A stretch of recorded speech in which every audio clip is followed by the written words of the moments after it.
great panel lined up here today. So let me just introduce everybody quickly. We sat in the wrong order, is that? It's fine, you've messed up. I've got no idea. Who's who? Kelsey Lynn Skinner, Director of Technology Ventures at Touchstone Innovations. We've then got Harry Briggs, the partner at BGF Ventures.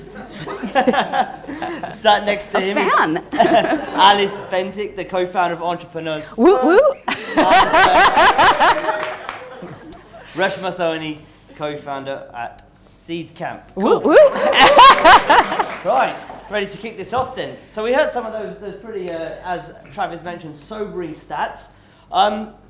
Very simple question. Why have we got into this state in the VC industry? Kelsey, why don't you kick off? This is always the disadvantage of sitting right next to the moderator. Anyone have a very easy answer to that they want to? I mean, I think there's so many reasons that it's actually quite difficult. Give us a couple. To unpick.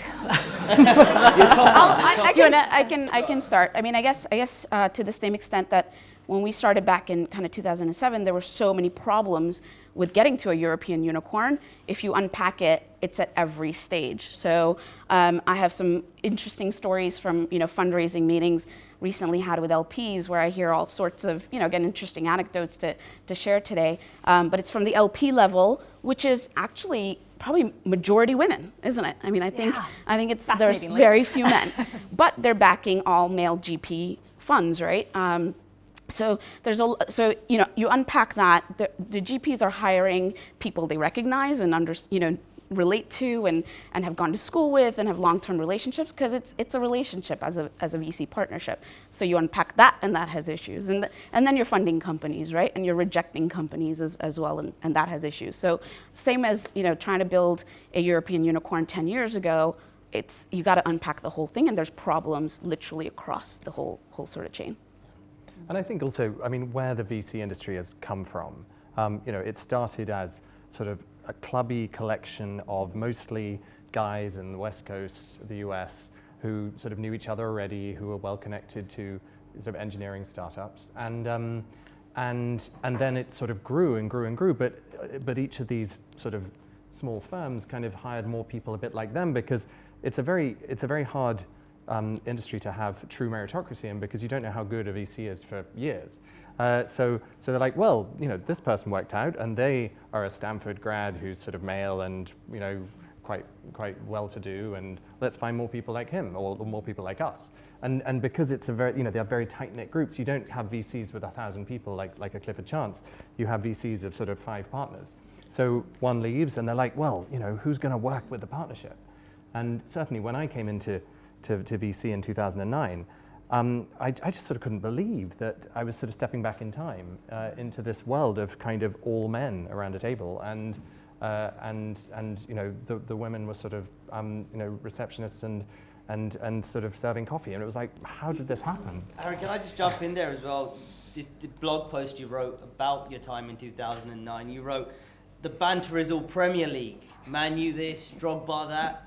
I started to fret about how I ever fit into this alpha male world. You look down the line now. Has that changed, honestly? I mean, look, the fact is it's being addressed, and that's fantastic. And I think... But it's still helpful to talk sports. It is. Yeah. Always helpful to talk sports. I can't get very far in those. just give us a sense of how you navigated that, though. So, from an advice perspective, if someone's in that situation, even now, even if things are like that still in certain areas, I mean, how do you navigate that situation? He quit. Well. As did I. I quit / got fired. So actually, maybe I can give a quick story because I think there's a number of different things if you unpack it, and most of it's unconscious bias. I really appreciated Phil's talk around that. But actually, every once in a while, I experience very direct bias as well. And a great example of that is when I was working in venture capital in Silicon Valley. I noticed that all of my colleagues, several of my colleagues, played in a basketball league. I play basketball. I love basketball. This is fantastic. I was going to go play. They wouldn't let me. They were very clear, women do not play. And I was amazed because they were actually doing deals with each other in this group. And I was so disappointed. And it was not, and so it was something that, so what did I spent a couple of months licking my wounds. And then I got advice from a senior woman friend of mine who said, go start your own league. And I thought about it, and I was like, are you kidding? Do you know how much work that will be? But I did, and half the guys came from that league to my league, and we had so much fun, and it was better, and it was younger, and it was faster. And it was my own form of quitting and figuring out how to get around it. But I was so grateful to have a woman mentor who gave me that advice, not to force my way in, but to do something to get around it. Mm-hmm. And Kelsey, sitting on this side of the Atlantic now, are things different in Europe than they are in the US when it comes to a culture point in terms of diversity? Well, you know what? I was thrilled to see some of the numbers because you guys may be aware that in the US they've recently done the same report, and it's 6% women at the senior partner level. So the fact I think it was 13% here, that's actually quite exciting, that we're better than the US in that way. See that we. But 13% is definitely not good enough, so I'm excited that with this initiative to continue to improve that. I'll say from my own track record, I was on 6 boards in the US. I was the only woman on 5 of those. Here, I'm on 5 boards, and across them, it's 49% women. And I don't think that's a coincidence. I think that there are more women on boards here, so I think that's positive. Alice, give us a perspective of, at Entrepreneur First, you raised a round recently, but you're also investing in startups. When you were raising that round, did you ever face any kind of prejudice or any kind of disadvantage just because you're a woman at all? So we mainly, oh, gosh, it's quite loud, sorry. There's one voice they want to hear. Too many microphones. Is that? No, okay. So we've raised very little money into the actual company. I mean, EF is unusual in that we're both building a company and to some extent we're an early stage VC. So we've got just under £50 million under management, and I'm a GP in both of those funds. And I'd say that I think discrimination is one of those hard things where it's not necessarily that you point out and go, yes, that was a moment of discrimination. Sometimes you do, and it's pretty blatant. But it's rare. But I think it's partly, I suppose if you're at the GP level, you're lucky because to some extent you can choose the LPs that you work with. But I think I wouldn't say that I felt any explicit discrimination going through that process. I think with LPs in some ways it's easier than for the female founders that have been through EF and are raising from all male VCs. Where I'm always shocked at the feedback that VCs will give to me as a woman and will say things like, I mean, the company's got a female CEO, so what are we going to do about that?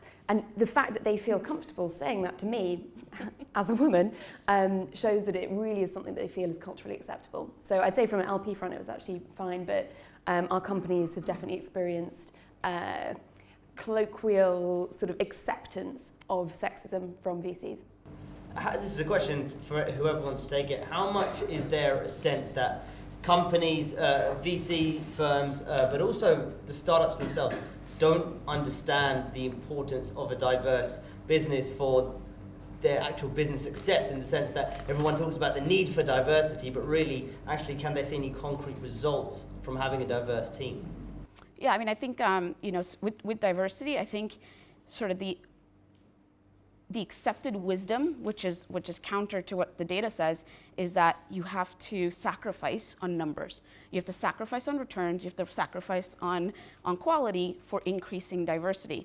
Clearly, those numbers prove exactly wrong. And I think a lot of this is, again, those things are not mutually exclusive. I mean, if you look at our returns, they're top decile in Europe and broadly as well. And we're pushing that message through. It's like we're a pretty diverse team, but with diversity comes a different way of thinking.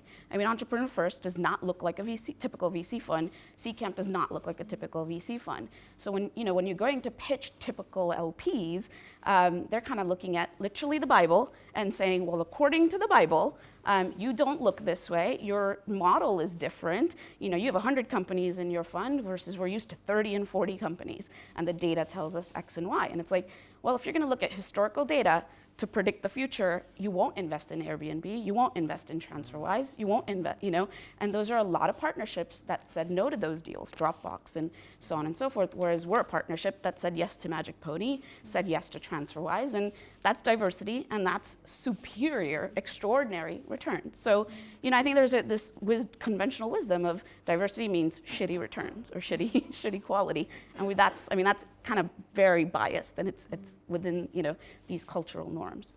Yeah, I mean, I'd say two things. I totally agree. If you're all white males in a room trying to evaluate a business, then you're right. Certain things that appeal to white males, you're all going to agree on. But the trouble is, we're trying to make early stage, difficult decisions about, could this be something big? We need, diverse views around the room. If everyone is everyone likes it or everyone hates it, then we're never going to make good decisions. And there are some great examples of this. The struggles that Pinterest had to raise money because most of their user group were female. Obviously, it's now an enormous unicorn. There was a great podcast you may have heard last week, Tristan Walker, I think he's called, who developed a whole lot of shaving products for people with curly facial hair. And again, VCs were all sort of, this is a niche. It's like, this is a fifth of the global population, or more than, way more. And how is that a niche? But yeah, I think having diversity both in terms of how we make the decisions and the companies we make the decisions about is vital. Right.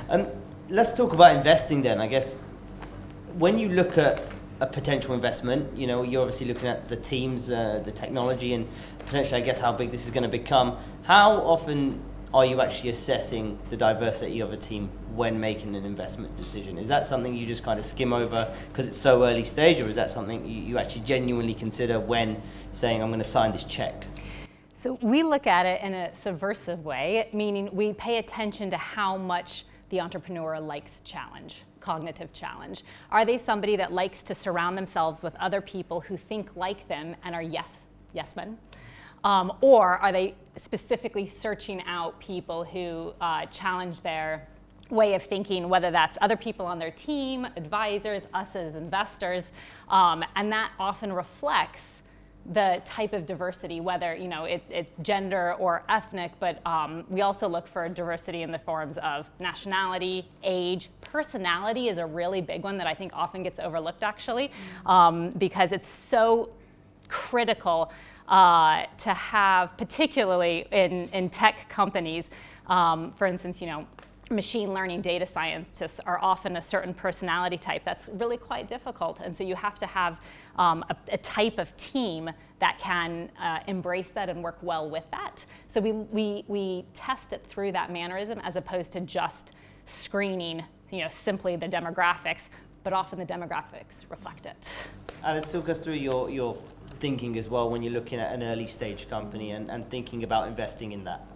So we do have an unusual process in that initially we invest in individuals without a team or without an idea.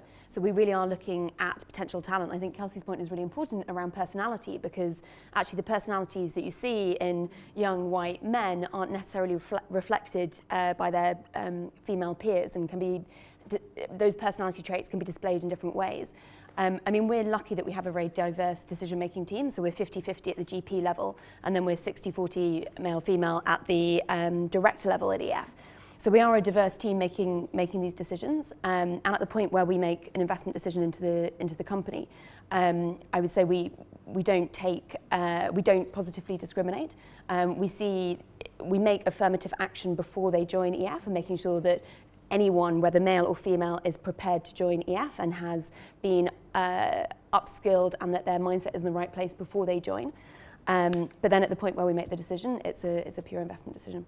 And Reshma, is that a similar kind of thought process for you guys, or no, we're are you a bit pretty different? rubbish. No, we're pretty rubbish. In that, because again we're very early stage. When we look at teams, we are looking at people who can ride that roller coaster for 5-10 years together. And it happens usually that people that complement each other, respect each other, get along with each other, are usually the ones that are going to ride that roller coaster and be tenacious and work with each other well, which happens to be, again, people who've grown up together and know each other. And it's funny, the background I come from is very different to where I am today. And so I've gone to elite institutions and hence ended up where I am, but sort of comparing that back to where I came from, it is almost it's jarring to me that I tend to sort of look at Wharton and Penn graduates and I'm like, yep, like-minded, I know how they think. Or INSEAD, it's like we have like 20 INSEAD MBAs we've backed, and I'm like, oh my God, that's a bias. And these are elite institutions, which does not, again, necessarily make a very successful group of founders, right? So, I mean, I'm starting to recognize that bias in myself. Props to that. Well, yeah, it's hard to, it's hard to still, go against it in the sense, as I said, we're backing teams. And when you haven't, you see very, teams that look a lot alike. And so isn't that just a massive roadblock then to really starting diversity at an early stage in a company? I mean, you need to, right? I think, hence I think focusing on kind of how much are we getting at the grade school levels and at college levels and so forth in terms of, equality, again, across genders, across ethnicities is hugely important, because then as kind of playing on the basketball team or whatever it is, when you are equal, again, across ethnicities and gender, that you then grow up together in a like-minded way, and you're sharing kind of value systems and so forth. So a lot of it is, in my view, starting quite early, because I think for me, coming from a very different background was, transformational kind of. I do think there's also subtle things that we can do. For instance, one of my companies was recently hiring a data scientist and sent me the job spec, and they had put a picture of a data scientist, in the background, which was, a white male with glasses. And so I said to them, I appreciate the job spec. It looks great overall. I think you need to change the background graphic and make it, gender agnostic. The person doesn't have to have glasses. and so it's just these, and the guy wrote back, the CTO, and he's like, I am so sorry. I totally didn't pick that up. Like, it never crossed my mind. And he was very receptive to it, really appreciated it. And so I think, there are like little subtle things that we can do, but it helps to have a diverse board to pick up on things like that as well. Harry, if you're speaking to some of your portfolio companies, for example, how much of the conversation obviously is, general business, etc. Here's where you got to go next, and here's what I can help you with, versus actually you guys need to be doing more on the diversity front? I mean, look, it's obviously mostly the former, but just by asking that question, what is our percentage female employees at the moment? And if you ask that regularly, quite a few teams, when we first meet them, might be, they might be 8 people in the team, and they might all be men. And you should have to ask the question, what do you think that feels like for, a woman joining this team? How likely are you going to be able to recruit a woman? And, are you effectively excluding yourself from 50% of the talent pool, or probably about that, because, no one's going to apply? And how can you make it look more attractive? And yeah, just by asking those questions. Now, look, do I ask it enough? Probably not, but it's certainly kind of on the agenda for the companies where it's an issue. Do you think the majority of VCs and investors are perhaps asking that question a bit too late, or just not at all? I think the majority probably are not asking much, but I do actually think there's increasing numbers of VCs that are sort of making it a core part of the agenda. Kindred, which has two female GPs, it's been a big part of their agenda. I'm on a couple of boards with them. Albright, and sort of there's a number of female-focused VCs and early stage investors. But yes, look, I think there's plenty of people making some effort. But it's not easy. I mean, when you have your list of things that a startup is dealing with, it is a long list, and diversity is not at the top. And so I think that, as we get better and better at doing startups, and I think both of you have played such a pivotal role in doing that, which I think is fantastic. Hopefully that list will get shorter and diversity can get higher, but it is hard. We've got a couple of questions in the audience. What I'll do is I'll do those perhaps right at the end. We're almost wrapped up here, and then I can take those for sure at the end if that's okay. So just Alice, you're building, like you said, companies from just a single founder up, and whereas these guys perhaps have invested in a smallish team already. When you guys are thinking about building those teams, is that idea of bringing diversity into it right there from the start? So when we start at the beginning of EF, we have a ton of data on team building, and most of it is internal data. So about different types of people, different kinds of backgrounds co-founding with each other from a skills perspective. And then we throw in the diversity data around how diverse teams perform much better. And there's some great data by First Round Capital on how teams that have a female co-founder outperform those that have a homogenous gender background. And we try and have, I suppose, little pieces like that where we try and highlight that co-founding with a woman in the cohort is not a strange thing to do. And I think particularly because my co-founder is a man and I'm a woman, we in some ways role model a diverse gender founding team. I mean, so many people ask us this if we're married, and we're not married. Our two other general partners are married, but we aren't. So it's just, we actually do a ton of work on reassuring and making sure people understand that you can have a mixed gender co-founding team, and it does not have to be linked to any sort of relationship. Well, it's amazing how we get asked that too. And it's like, do you ask all GPs this question? How much of the I've never been asked if I'm having a relationship with my, one of my partners. how much of the diversity issue across the tech industry more broadly is a result of a lack of leadership from the likes of Facebook, Google, and the giants of this world? So if I could chime in real quickly, I do think that actually it doesn't help that most entrepreneurs depicted in the media are a certain type of entrepreneur. And there's a lot we can do in terms of, creating more unicorns that have diverse backgrounds. But I'm really curious, if you don't mind, if I ask you a question, which is I'm just curious about on the media side, what do you think the media can do to help change that Good question. perception? Yeah, I think there's obviously, I mean, if you look at, like we saw earlier, the biggest market cap companies in the world, Yeah. you've got Tim Cook at Apple and Zuckerberg at Sundar Facebook Pichai and Google Larry guys. Page Yeah. and all that, and Zuck at Facebook, and that obviously means that those guys get a Yeah. disproportionate amount of coverage, I reckon, when it comes to the media, particularly financial media like Absolutely. ourselves, just because they are by virtue the largest market cap companies in the world. But I think what we're trying to do more focus on now is, I was actually speaking to Rashmi before, is we had this massive rush of trying to cover all these deals and all sorts a couple of years ago, and we just thought, actually, this is boring. Nobody, it's really inside baseball. If this London-based company's raised a couple of million, the only people who care is the company is competitive in the VCs that invested in them, right? The broader industry don't care, but what people really care about is the entrepreneur's journey, the story behind that. And so we really switched to actually, what is the journey behind that? What lessons can be learned? And I think that's actually really a useful tool for telling stories that are just beyond the big, well-known names of this world. So we're definitely trying to do a lot more of that.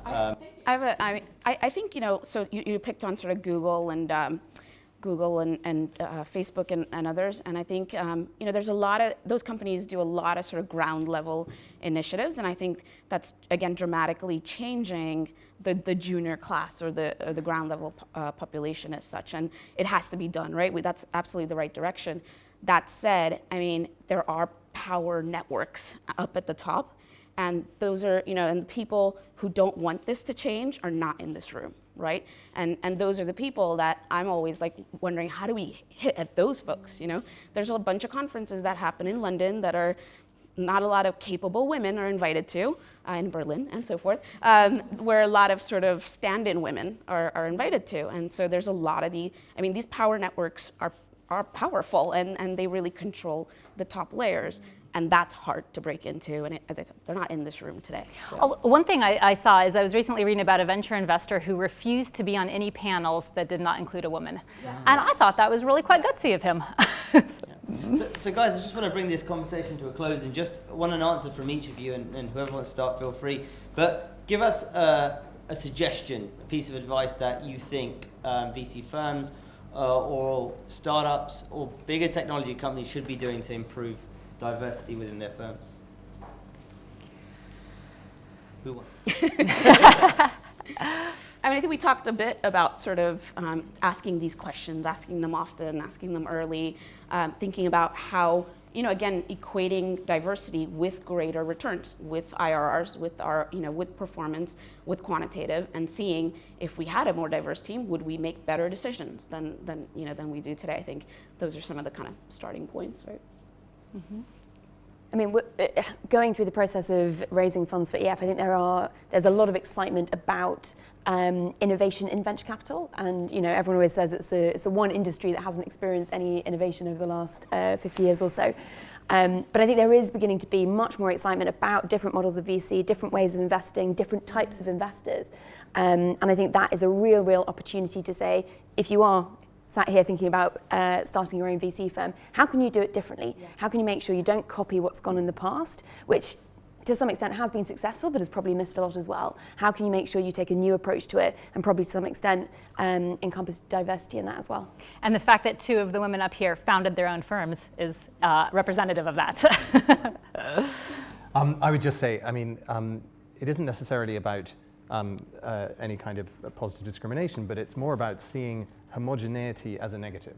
You know, and we do have all these unconscious biases, as you say, but if you counter that with, wait a sec, we are not going to hire another person that looks just like us, because that's not going to increase our sort of decision making, you know, improve our decision making anything like as much as someone, you know, who's more diverse, then I think that's a good starting point. I mean, I hope I'm allowed to say that.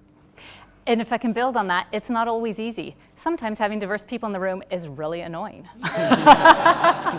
Maybe don't quote me on that.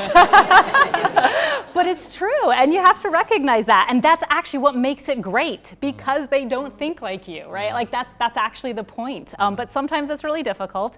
And you know, Reshma, you glossed over 2 points that I'd just like to reiterate. So one is try to get to the decision makers. So for instance, I bring this topic up regularly with my CEO and have really enjoyed watching through our conversations over the last few years how his thinking and his ability to articulate it has evolved. And I really am grateful to work for him because of how he thinks about this. And then the unconscious bias thing is so important, but it's a lot easier to point to other people's unconscious bias and much harder to start with your own. So you were talking about how you pick it up in yourself. I do it to myself all the time. And so I think that that's another great place that we can start, is just noticing it when we do it ourselves, being able to talk about that, and just continuing the conversation. Fantastic. Right, we've got a time for a few questions now. You mentioned earlier diversity is not top priority in your list of priorities. Given the fact that, for example, that ethnic diversity is 35% more likely. Yeah, no, I think it's a great question, and I'm sure you guys can chime in on this as well. But you know, when we come to a board meeting, inevitably there's so many different things to be discussing, and what are the most critical issues. We do try to get it all together. How we can access, you know, who are our customer base? Are we representing them well? Is definitely often a key question. Looking at that specifically and only through the lens of diversity, whether it's customers or employees, is not usually the lens we take. How we can best serve them is usually a lens we can take, and diversity will be a part of that. But diversity in and of itself is not usually the top priority, is what I was referring to. Partly because, as you guys know, working with startups, there's a long list of very urgent things. I'll tell you a very quick example of one that I struggle with on a very frequent basis, and I haven't gotten the solution, maybe one of you guys do, is how to best treat maternity leave in my startups. It's a really tough question because I want to be one way, and yet my very resource-constrained startups kind of, it is a tough question, you know, and you know, I wish that we had the resources of Facebook, because I really admire their parental leave where all people get 4 months off. And as my startups become less resource constrained, that's the approach I would like to take. Only happened once Mark had a child. Yeah. Once he had a child, it was like, yes. This is a big deal. This is a big deal. Exactly. And so, you know, I think that that's another example of kind of that balance between the reality of the constraints, the resource constraints of startups, and also wanting to do what we think is best for the employees and the customers and so on. Any of you guys want to chime in on that? We haven't had any startups that have had anyone take maternity leave, unfortunately, which you need some diversity in that. I was a bad role model.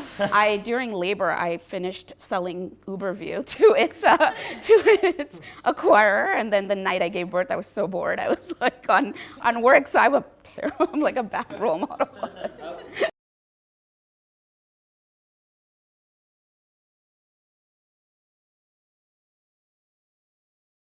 I did say parental leave. I'm just saying, generally speaking, Yeah. also, I think as a father of 2 girls, I can tell you, I hear you. It's equally important for men to be able to. And I agree. As a bigger problem to solve, I think it's the whole parental issue with startups where you have 3 men and a dog running a business, and if 2 of those Yeah. need to start a family, that's a real issue.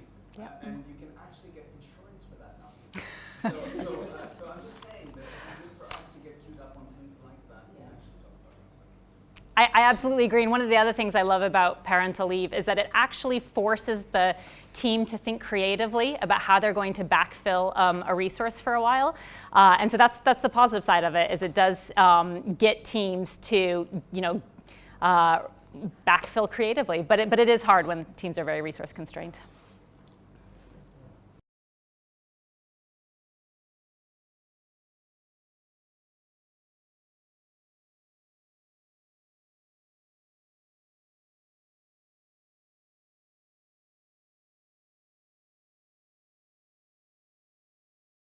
Well, I would try and avoid working with those investors very, very, very, very strongly.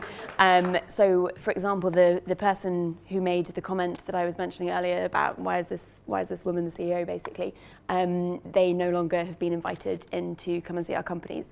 And I think it's only by excluding people like that from good deals, with some feedback on the side, that they begin to realize that this isn't acceptable. And you as a founder, your investors are such an important part of your company. You need to work with people who back you and that you feel comfortable with. So I just wouldn't touch them. We've got time for one more, I think.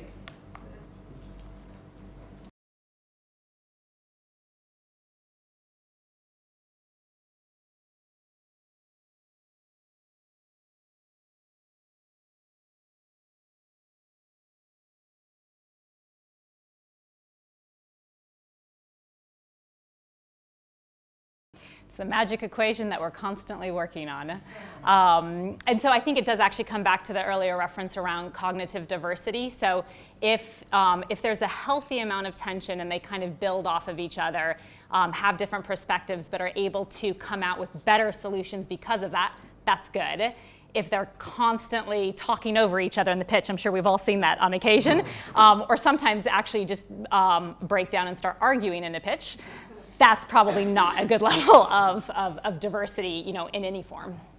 Yeah, and I think just again asking teams that do have that kind of very sort of homogenous culture, because actually, what I think a lot of people don't understand, particularly in the senior levels of those companies, is if your culture at the top is too homogenous, then it's almost as though all the people that are kind of in that company are having to feel like they can't really be themselves because they're trying to fit into the culture. So they're spending so much of their sort of cognitive energy trying to kind of fit in and appear to be one of the lads or whatever it is, that actually they're not. They're just sort of wasting all this. They're wasting a lot of themselves. And so I guess asking them if they've ever felt that. Have they ever felt times, in their careers or in their school, whatever, where they felt excluded or left out, and how did they feel about it? And to sort of bring that up, because it's so easily overlooked. You think, hey, we've got this great culture, but actually, a whole lot of people are kind of, feeling not really part of it and trying desperately to fit in. And if I can build on that real quickly, and this actually goes to your comment earlier about adding diversity statistics in board packs. While we haven't done that traditionally, what we do in our companies is we try to do some sort of employee survey once a year, which flushes some of this stuff out. We keep it anonymous, have somebody run it. I actually have run it for the last 3 years internally in my own firm, and my gosh, does it flush out interesting stuff. The way people are feeling at all levels. We often ask a question specifically around diversity and inclusion. How well are we doing? And it's just really great to get those different perspectives. Plus, I think it shows that we care. I think this idea of fit, and whether it's cultural fit or just fit with the startup, I think is true in both in VC teams and in our startups that we work with, where you're so often looking for fit that you forget that actually what you're saying is fit is related to gender, or it's related to ethnicity, or it's related to religion, or it's related to, it has so many other pieces to it. So we've been doing some work helping our alumni to really unpack what fit means, and having a cultural fit question that is chest bump versus fist bump is not appropriate, or asking someone how fast they can eat a whole chicken is not appropriate, and they genuinely had no idea that wasn't appropriate. So I think this idea of fit, I think it's been very popular over the last couple of years, but my prediction will that we'll see it wane and in favour of inclusion. That's a great point to end on. Thank you so much for a very frank and honest discussion. There were some great anecdotes in there, and hopefully some good insight and advice about how to move forward with improving diversity in the VC and the broader tech industry as well. A round of applause for our panelists. Thank you.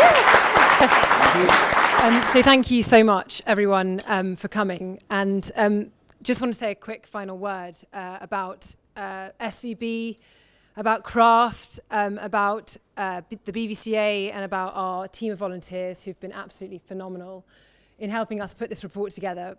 It's been a huge effort. I wanted to say kind of one particular thanks to Travis, who has been an absolute machine on this and has done all of the design, has pulled together so much data, has literally spent nights and nights and nights working on it, and it really would not have happened without him. So just want to give a round of applause for him for that.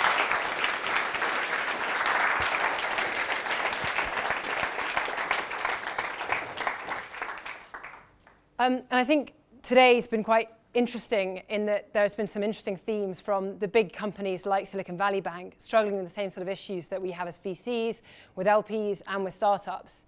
So I think we've kind of all got a lot to think about. And there have been some great anecdotal points made and some great recommendations made, which I know I'm going to take away and think about how we can implement in diversity VC and what we do going forward.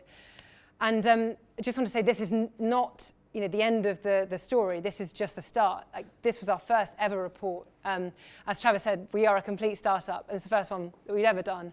We didn't really know if we could pull it off, so again, thanks to the BVCA for supporting us and believing that we could. But we want to go and do this again next year and the year after. We've set a benchmark. We want to repeat this methodology. And secondly, going beyond gender, so going into cognitive diversity of all kinds.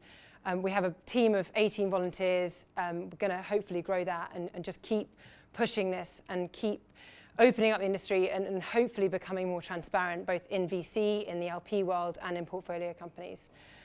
And kind of finally, thanks to everyone for those searching great questions and for coming along tonight. I know that there's a ton of people in here who are working on this issue in lots of different ways.